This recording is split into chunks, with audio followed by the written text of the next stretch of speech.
chalk white in appearance. This went on for so often that it became traditional to our people to represent these beings with white chalk.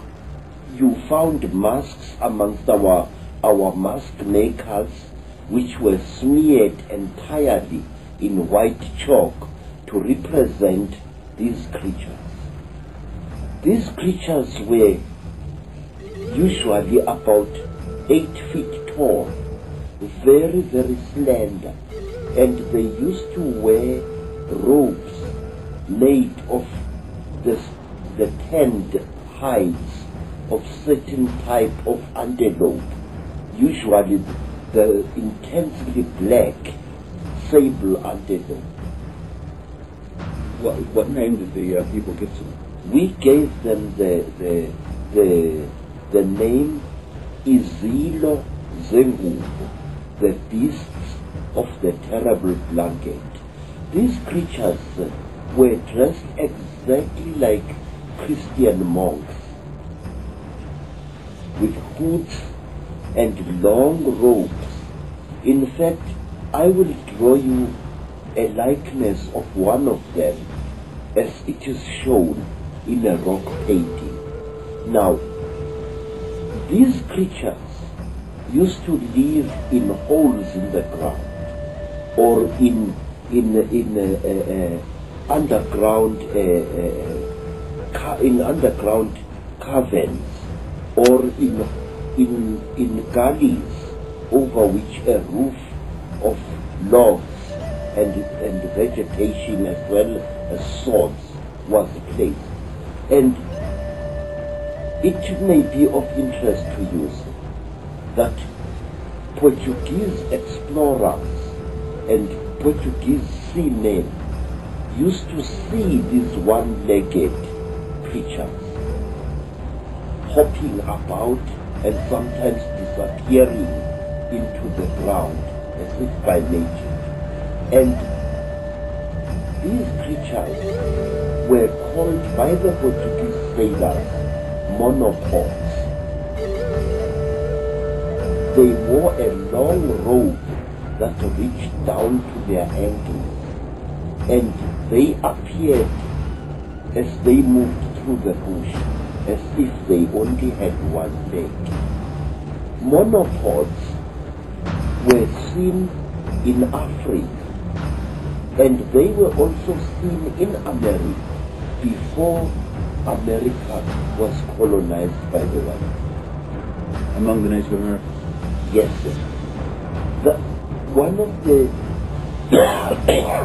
of the things that amazed me is that the story of America and the story of Africa was the same. It is said, sir, that these monopods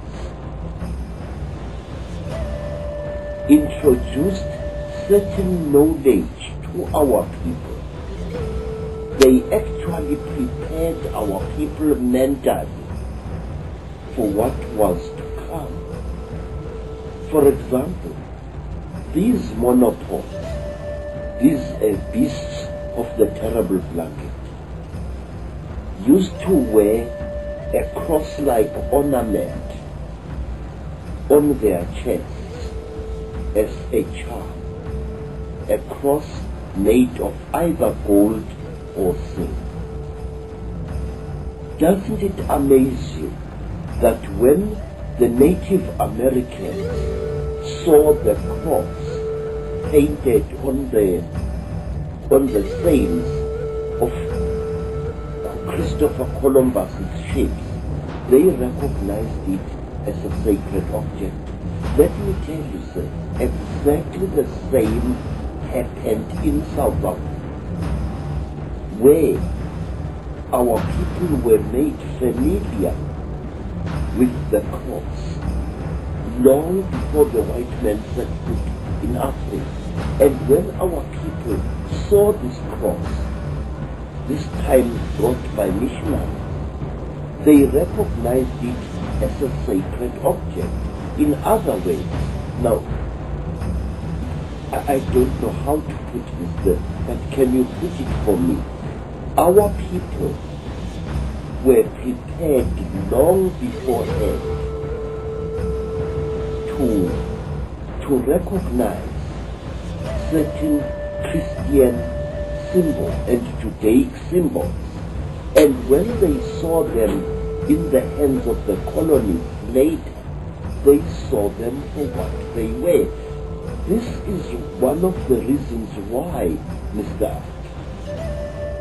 Africans accepted and protected Christian missionaries, even while fighting a life and death struggle against white colonialism. How is it that a man would accept the religion of an invader while at the same time fighting a life and death battle against the encroachments that this invader was making into his native land? This happened in America, and this happened in Africa, and the sources of this acceptance were the same. I wish I could put this in much better English than I'm using now, because I feel it is important. I think you're putting it very clearly, that it seems that this Chitahuli were going around the world preparing for the occupation from the Illuminati Center in London and Europe of these various areas like Native America and Africa. Yes, sir. The story, you see, a great fraud is being committed in educational circles, in that the educationists in their ivory towers force our young people to look at the colonization of Africa and America as if they were two separate incidents. But certain factors in this colonization were the same in Africa and the same in America, and they achieved exactly the same results. This is why I always argue that the conspiracy, the international conspiracy, began long before colonial times in Africa and in the Americas. And the results were the same. Look at this. Here is the great Zulu king Shaka. Shaka is a warrior second to none. Shaka is also a prophet second to none. Shaka welcomes white people to his empire of Natal. Shaka allows missionaries to operate freely through his country. And when Shaka died, before Shaka died, he warned his half-brother Dinga that he must under no circumstances attack the white people, and that he must allow missionaries to operate freely